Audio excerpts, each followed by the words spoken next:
দর্শক মণ্ডলী আসসালামু আলাইকুম। বর্তমান সময়ে একটি বিষয় নিয়ে কথা বলা খুবই গুরুত্বপূর্ণ। কারণ আমরা যদি দেখি যে ৫ আগস্ট পরবর্তী সময়ে শিক্ষার্থীদের নিজেদের মধ্যে কিন্তু বিভিন্ন জায়গায় আসলে সংঘর্ষ হচ্ছে। বিভিন্ন কলেজ এবং বিশ্ববিদ্যালয়ের শিক্ষার্থীরা নিজেদের মধ্যে বিভিন্ন ধরনের সংঘর্ষে জড়াচ্ছে। আমরা যদি আসলে লক্ষ্য করি যে শুরুতে ব্যাংকে টাকা জমা দেওয়ার লাইনে দাঁড়ানো নিয়ে ঢাকা কলেজ এবং আইডিয়াল কলেজের মধ্যে একটি সংঘর্ষ হয় এবং এই যে তুচ্ছ একটা ঘটনা, এই ঘটনাকে কিন্তু কেন্দ্র করে খুবই বৃহৎ একটি সংঘর্ষ হয়েছিল। এরপরে আমরা যদি দেখি যে ঢাকা কলেজ এবং সিটি কলেজের মধ্যে একটি সংঘর্ষ হয় যেখানে কিছু শিক্ষার্থীদের মধ্যে কথা কাটাকাটি হয়েছিল এবং তার পরবর্তী সময়ে আ বাসে ইট-পাটকেল নিক্ষেপ করা হয়েছিল এবং সেটিকে কেন্দ্র করে কিন্তু শিক্ষার্থীদের মধ্যে এই যে ঢাকা কলেজ এবং সিটি কলেজের শিক্ষার্থীদের মধ্যে কিন্তু অনেক বড় একটি সংঘর্ষ হয়েছিল। এরপরে আমরা যদি আসলে দেখি যে বুটেক্স এবং পলিটেকনিকের শিক্ষার্থীদের মধ্যে একটা তুচ্ছ ঘটনাকে কেন্দ্র করে ধাওয়া পাল্টা ধাওয়া হয়েছে এবং সেখানে প্রায় ১০০ জন শিক্ষার্থী কিন্তু আহত হয়েছেন। এরপরে ঢাকা ন্যাশনাল মেডিকেল কলেজে একজন শিক্ষার্থী ভর্তি ছিলেন যিনি ডেঙ্গুতে আক্রান্ত ছিলেন এবং সেখানে দাবি করা হচ্ছিল যে এই যে শিক্ষার্থী যিনি আসলে ভর্তি ছিলেন আ তিনি আসলে ভুল চিকিৎসার কারণে বা ডক্টরদের অবহেলার কারণে এই শিক্ষার্থীটি মারা যায় এবং সেটির প্রতিবাদ কয়েকজন শিক্ষার্থী করেন এবং যেটি একটি যৌক্তিক প্রতিবাদ হতে পারত যে তারা যদি মনে করেন যে আসলে ভুল চিকিৎসার কারণে সেই শিক্ষার্থী মারা গিয়েছে তাহলে সেটি নিয়ে প্রতিবাদ করা যায়। কিন্তু এই প্রতিবাদ যারা করেছিলেন বা যে সকল শিক্ষার্থী করেছিলেন, তাদের উপরে আবার আ একদল শিক্ষার্থী হামলা চালায়। তাদের মাথা ফাটিয়ে দেয় একজন বা ২ জনের এবং এইটিকে কিন্তু কেন্দ্র করে পরবর্তী সময়ে আমরা দেখলাম যে Dhaka national medical college, Suhrawardy কলেজের কলেজকে এই ২ টা কলেজের উপরে হামলা চালায় ডক্টর মাহবুবুর রহমান মোল্লা কলেজসহ আরো বেশ কয়েকটি কলেজের শিক্ষার্থীরা। এরপরে আমরা যদি আজকে লক্ষ্য করি, সরকারি সোহরাওয়ার্দী কলেজ ও কাজী নজরুল ইসলাম কলেজের শিক্ষার্থীরা মোল্লা কলেজে গিয়ে ভাঙচুর চালায় এবং গতকালকেও যেটি হয়েছিল যে আসলে এই যে মাহবুবুর রহমান কলেজের সহ আরো যে শিক্ষার্থীরা যারা ছিলেন তারা গতকালকে যেমন ভাঙচুর চালিয়ে বিভিন্ন জিনিসপত্র আসলে লুট করেছিলেন, সেরকমই আজকে কিন্তু এই যে সরকারি আ সোহরাওয়ার্দী কলেজ ও কাজী নজরুল ইসলামের কলেজের শিক্ষার্থীরা আ তারা যখন আসলে মোল্লা কলেজের উপরে হামলা চালায় এবং ভাঙচুর করে সেখানেও কিন্তু তাদের কলেজে বিভিন্ন জিনিসপত্র কিন্তু আসলে লুটপাট করা হয়েছে এবং সেখানে শুধুমাত্র শিক্ষার্থীরা এই লুটপাটটি করে নাই।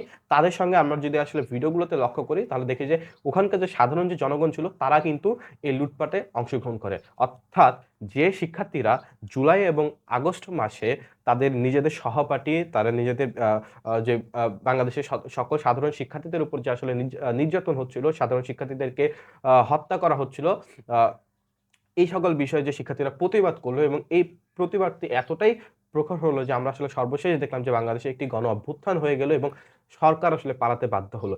এই যে শিক্ষার্থীদের মধ্যে যে একটা একতা ছিল এবং একে অপরের প্রতি যে ভালোবাসাটা ছিল, সেটা হঠাৎ করে এমন কি হলো যে ৫ আগস্টের পরবর্তী সময়ে শিক্ষার্থীরা এখন নিজেরাই আসলে নিজেদের মধ্যে বিভিন্ন ধরনের সংঘর্ষে জড়াচ্ছে এবং খুবই তুচ্ছ ঘটনাকে কেন্দ্র করে। যেখানে আমরা বলছিলাম যে আসলে আমরা এখন চাই যে আইনের সুষ্ঠু প্রয়োগ বা আইন কাঠামোটা শক্তিশালী হোক, প্রশাসনিক ব্যবস্থা জোরদার হোক। সেখানে কেন শিক্ষার্থীরা আইনের মাধ্যমে কোনো একটি বিষয়কে সমাধান না করে তারা আসলে এই ধরনের তুচ্ছ ঘটনাকে কেন্দ্র করে তারা সংঘর্ষ করাচ্ছে। আমরা যদি এই যারা আসলে সাধারণ মানুষ রয়েছেন বা যে সকল কলেজের শিক্ষার্থীরা নিজেদের মধ্যে সংঘর্ষ করছেন, তাদের বক্তব্যগুলো যদি আসলে লক্ষ্য করি তাহলে সেখানে বেশ কয়েকটি বিষয় কিন্তু আসলে উঠে আসছে। একটা হচ্ছে এই যে যেটি বলছিলাম যে এই যে ঘটনাগুলো হচ্ছে এগুলো কিন্তু বৃহৎ কোনো ঘটনা থেকে শুরু হচ্ছে না। অর্থাৎ তুচ্ছ একটি ঘটনা। যেরকম বিন্দু, বিন্দু বালিকণা মিলে একটি মহাদেশ তৈরি হয়। সেরকম কিন্তু এই যে বিন্দু, বিন্দু বা ছোট, ছোট তুচ্ছ কিছু ঘটনাকে কেন্দ্র করে কিন্তু বৃহৎ ঘটনাগুলো হচ্ছে এবং কলেজগুলোর মধ্যে এবং বিশ্ববিদ্যালয়গুলোর মধ্যে শিক্ষার্থীদের মাঝে কিন্তু সংঘর্ষ হচ্ছে। তো এখানে বলা হচ্ছে যে আসলে এই যে ঘটনাগুলো হচ্ছে বা এই যে শিক্ষার্থীরা আন্দোলন করছে বিভিন্ন ই আ বি এই যে প্রতিবাদ করছে এই যে হামলার ঘটনা বা এই ধরনের ঘটনাগুলো নিয়ে, তো এইগুলোর পিছনে আসলে কারা নেতৃত্ব দিচ্ছে? এবং সেখানে দাবি করা হচ্ছে যে এই যে শিক্ষার্থীরা যারা আসলে এই যে হামলাগুলো আসলে চালাচ্ছে একে অন্যের কলেজের, তাদের পিছনে নাকি এই কলেজগুলোর নাকি নিজস্ব কোনো গ্রুপ রয়েছে, যে গ্রুপ থেকে আ তাদের যারা সিনিয়র যারা রয়েছেন তারা নাকি নেতৃত্ব দিচ্ছেন এই হামলাগুলোতে, যেগুলো আসলে শিক্ষার্থীদের আ কথার মধ্যে কিন্তু আসলে উঠে এসেছে। এবং এই যে গ্রুপ, এই গ্রুপে যে আসলে বলা হচ্ছে যে সিনিয়ররা বা যারা আসলে নেতৃত্ব দিচ্ছেন, তারা আসলে আ কারা? তারা কি আসলেই সাধারণ শিক্ষার্থী?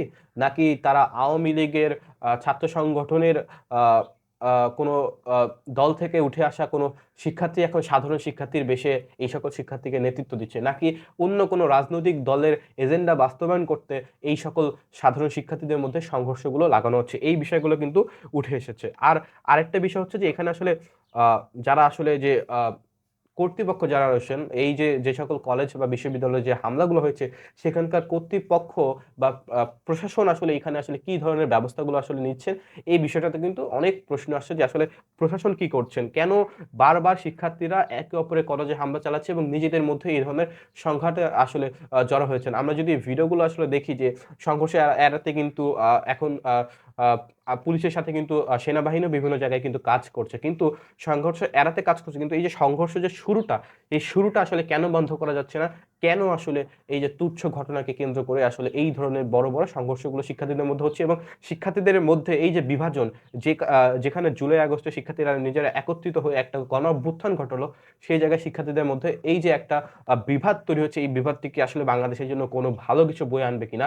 সেটি আপনাদের কাছে আমি প্রশ্ন রেখে গেলাম।